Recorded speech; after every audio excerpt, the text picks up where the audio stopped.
J'ai eu une psychothérapie quand j'étais plus jeune. J'ai arrêté, j'ai repris. Et jamais on a identifié le stress post-traumatique que je vivais. Et même c'était des très grands médecins, mais pas formés. Épisode 4, prise en charge médicale et psychologique.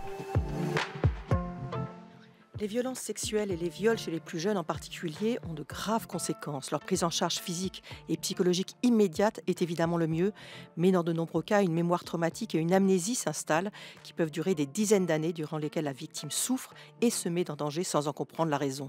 Le retour des souvenirs spontanément ou lors d'une thérapie est évidemment extrêmement difficile à vivre, même si comprendre pourquoi on a tant souffert peut apporter de l'apaisement.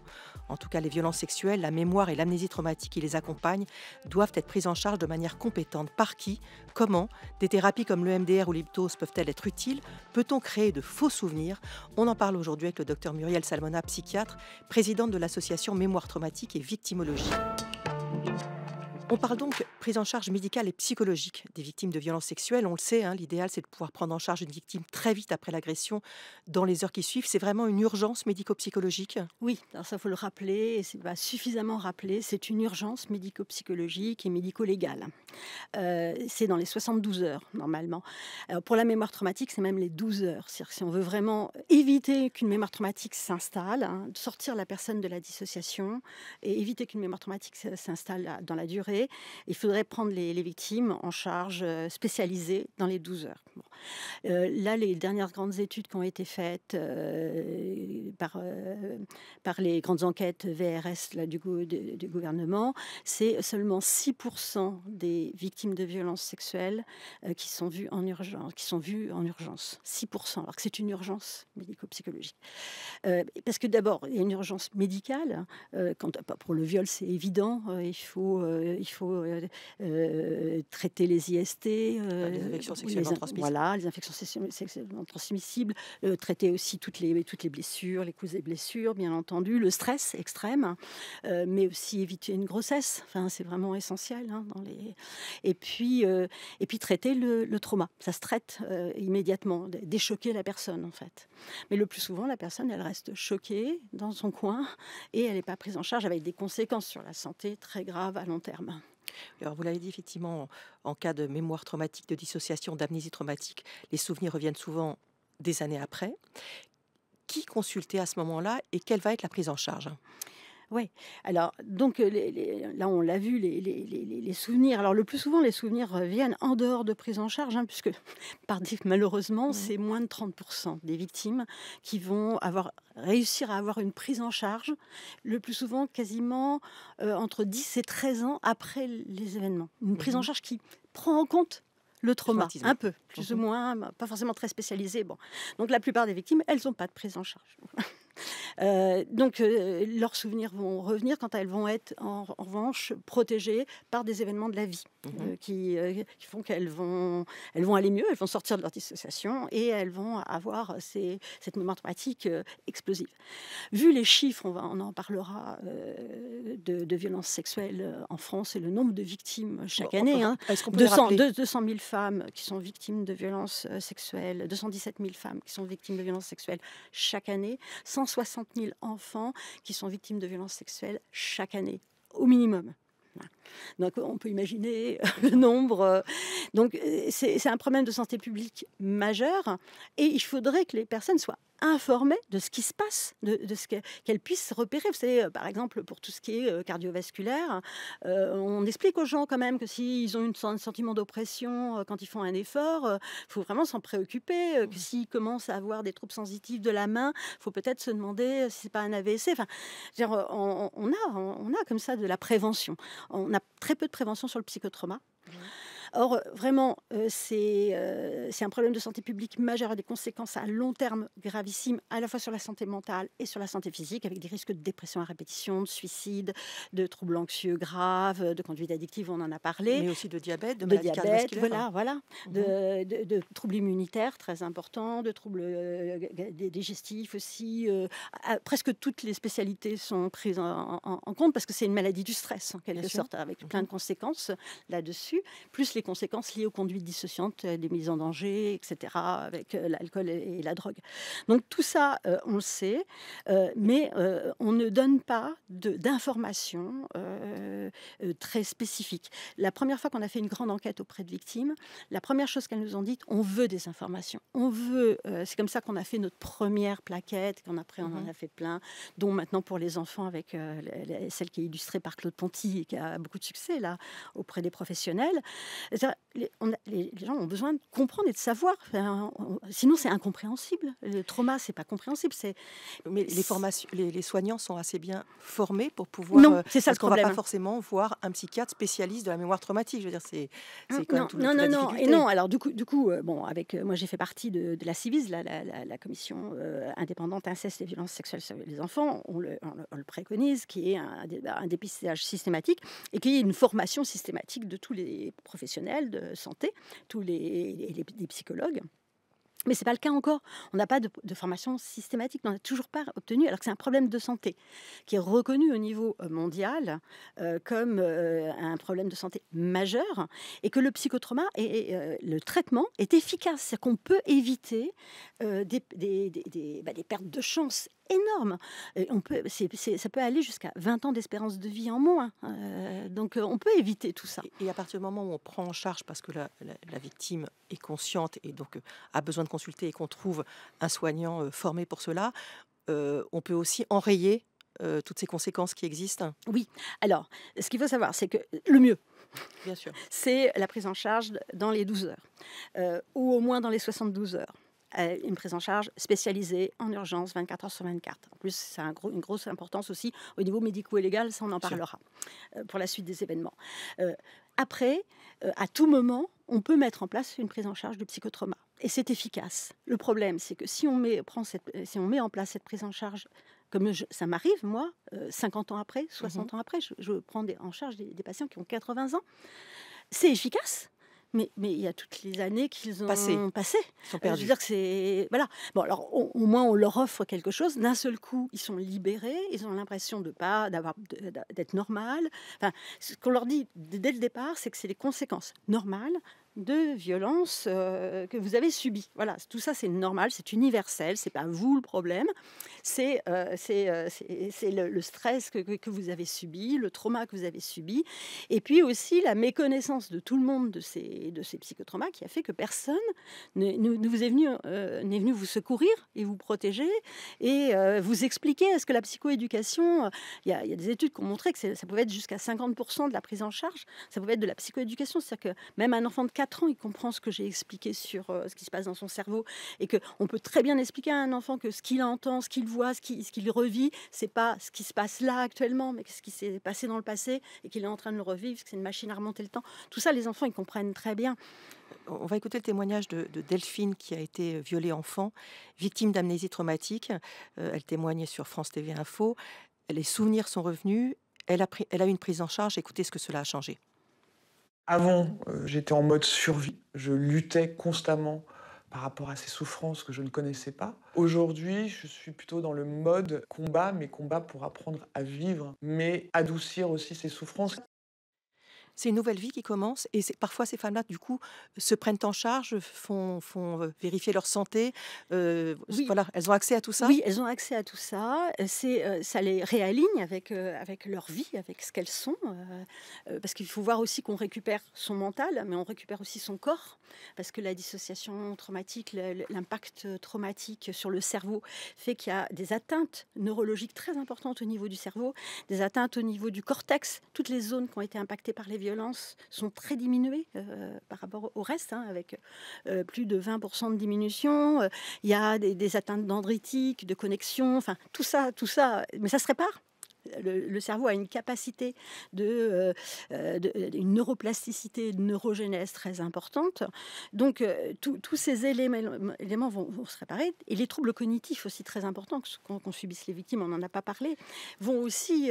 parce que elles doivent survivre. Ça leur prend à peu près tout l'espace mental, plus toute la dissociation avec toutes les difficultés de mémoire, etc.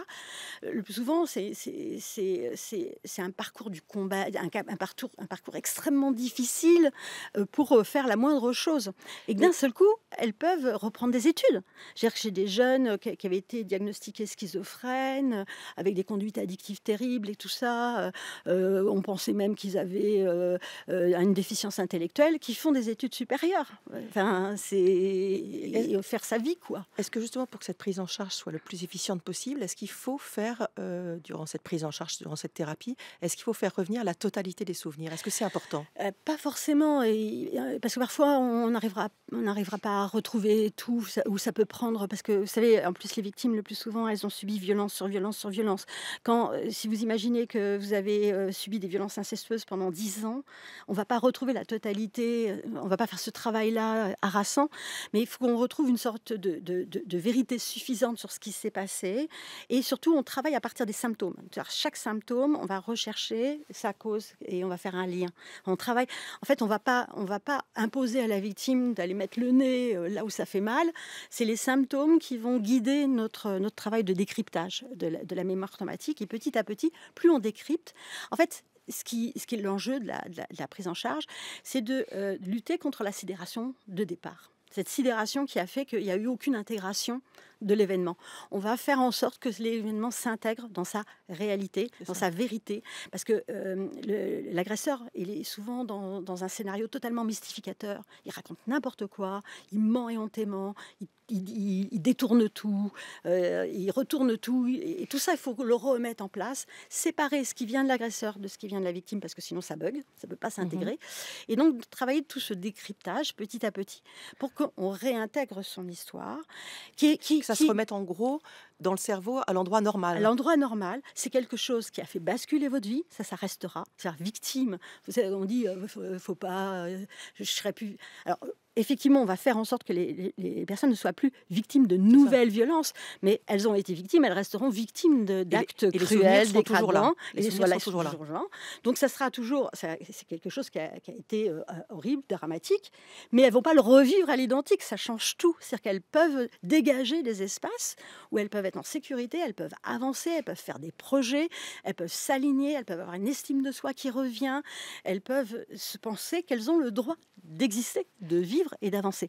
Et effectivement, on va traiter toutes les conséquences psychotraumatiques et du coup, toutes les conduites, une fois que la mémoire traumatique est intégrée, il n'y a plus besoin de stratégie de survie par rapport à cette mémoire traumatique. Donc, il n'y a plus besoin de conduite addictive, de conduite à risque, de mise en danger ou de conduite d'évitement qu'on privilégie dans un premier temps, mais on n'a plus besoin. Et donc, du coup, petit à petit, elles vont réinvestir tout un espace qui va être le leur. Elles ont été détournées de leur vie, elles vont réintégrer leur vie. Et elles vont plus avoir ce sentiment de vide intérieur qui est très présent chez les victimes avec la dissociation, où là, tout va prendre sens. Donc, c'est un travail qui est de longue haleine, hein, mais qui se fait petit à petit. Et ce qui est très important à comprendre, c'est que nous, on initie ce travail, mais après, les victimes, elles vont le faire elles-mêmes. Petit à petit, les patients, ils vont faire ce travail-là de décryptage parce qu'ils auront les outils pour le faire. Voilà. Dans cette prise en charge, il y a deux techniques dont on parle.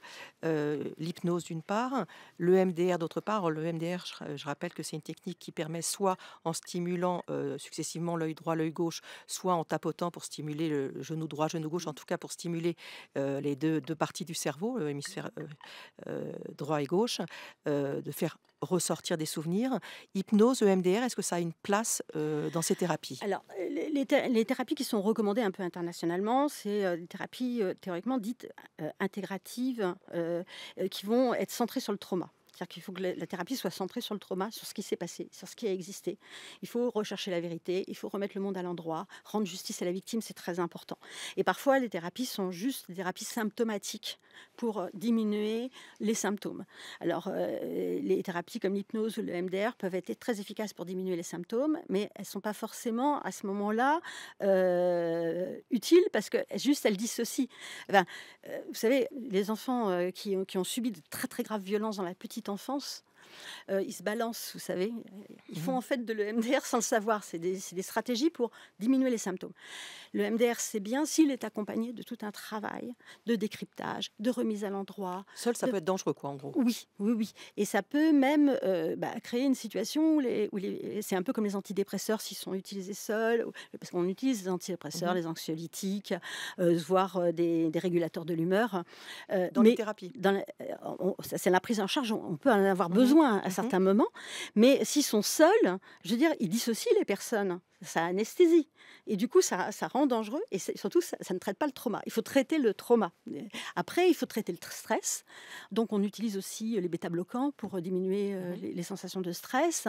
Il faut traiter toutes les conséquences médicales, bien entendu.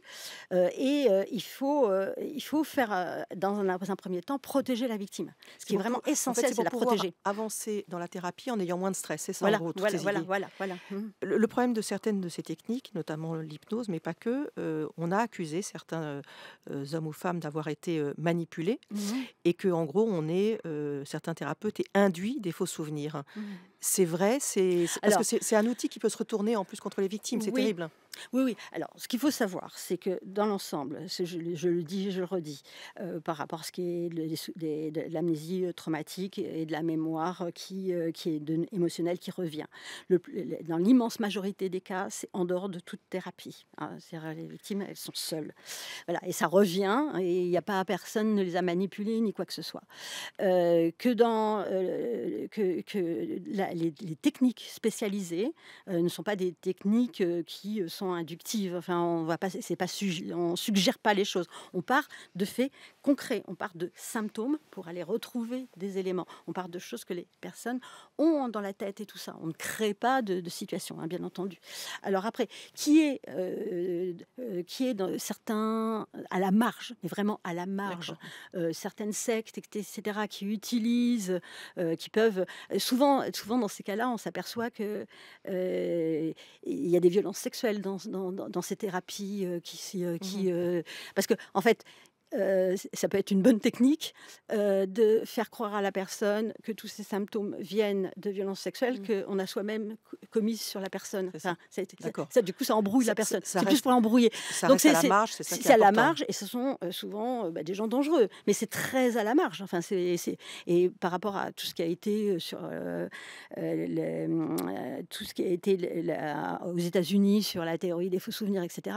On sait que ça a été totalement gonflé, que c'était pas vrai, que la plupart des choses n'étaient pas vraies, et que l'amnésie traumatique dissociative, elle existe bien, quoi, et qu'on ne va pas abandonner l'immense majorité des victimes, parce que de temps en temps, il y a des gens qui vont utiliser cette stratégie-là, et ceux-là, faut les dépister. C'est important de le rappeler, bien sûr. Bon, c'est vrai qu'il y a des difficultés à trouver des médecins compétents. Il y a aussi des difficultés financières pour les victimes qui sont malheureusement souvent en situation de précarité de par leur souffrance, mais on le sait peu, mais il y a une prise en charge à 100% pour ces victimes, pour leur thérapie? Oui. Alors, pour tout ce qui est victime de violences sexuelles dans l'enfance, il y a un article de loi du Code de la sécurité sociale qui fait qu'on peut avoir une prise en charge à 100%. Ouais. Tous mes patients sont pris en charge à 100%. Mais cette prise en charge-là, elle peut être faite que dans le cadre médical, donc psychiatrique. Enfin, moi, je fais des psychothérapies spécialisées dans le cadre de ma prise en charge médicale psychiatrique. Mais le problème, c'est les psychologues. On est quand même peu de psychiatres. Ce qu'il faut savoir, c'est que la prise en charge, elle doit être holistique, elle doit être pluridisciplinaire. On ne peut pas prendre en charge une victime sans qu'il y ait les prises en charge aussi médicales, somatiques, des prises en charge aussi en termes de diminution du stress par tout ce qui est technique de relaxation. Enfin, tout ça peut être utile.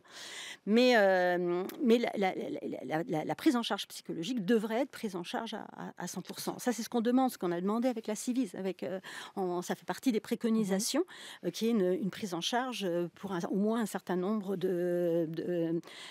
enfin, moi, je pense que la prise en charge, elle peut pas être limitée parce qu'elle est tellement dépendante de ce que les gens ont vécu. C'est-à-dire que souvent, nous, on prend en charge une patiente, elle vient pour un fait donné, des violences qu'elle a subies. Et puis, petit à petit, elle nous parle d'autres violences et de plus en plus de violences qui remontent de plus en plus loin, qui du coup peuvent s'exprimer parce que d'une certaine manière, elle se sent sécurisée par le travail qu'on a déjà fait. Et du coup, on se retrouve avec un truc énorme à faire parce qu'il y a, je rappelle, il y a un continuum de violence pour les femmes très important qui ont subi des violences sexuelles dans l'enfance. Et ça prend du temps et on ne peut pas dire il faut 10 séances, il faut 20 séances. Enfin, ça, c'est pas, on ne peut pas gérer les choses comme ça. Et qu'il faut voir que ce serait que sur le plan humain, on ne peut pas laisser les gens sans prise en charge. Et sur un plan malheureusement strictement financier, ne pas prendre en charge les psychotraumas, c'est devoir prendre en charge des conséquences psychotraumatiques à long terme et gravissimes. Et qui coûtent très très cher. C'est le premier facteur de risque cardiovasculaire quand même d'avoir subi des violences sexuelles. Voilà, donc clairement, il faut effectivement former un maximum de soignants. Si la victime porte plainte, est-ce qu'il faut aussi former les policiers, les magistrats, les avocats pour que ce qui doit être une reconnaissance et qui apporte l'apaisement ne se transforme pas en une nouvelle violence? Mais comment former les personnes à cette écoute? Est-ce que c'est important de porter plainte? Que faire du délai de prescription en cas de longue amnésie traumatique? Et pourquoi y a-t-il si peu de condamnations? On en parle dans le prochain épisode. Carnet de santé, un podcast en 6 épisodes à retrouver sur franceculture.fr et l'application Radio France.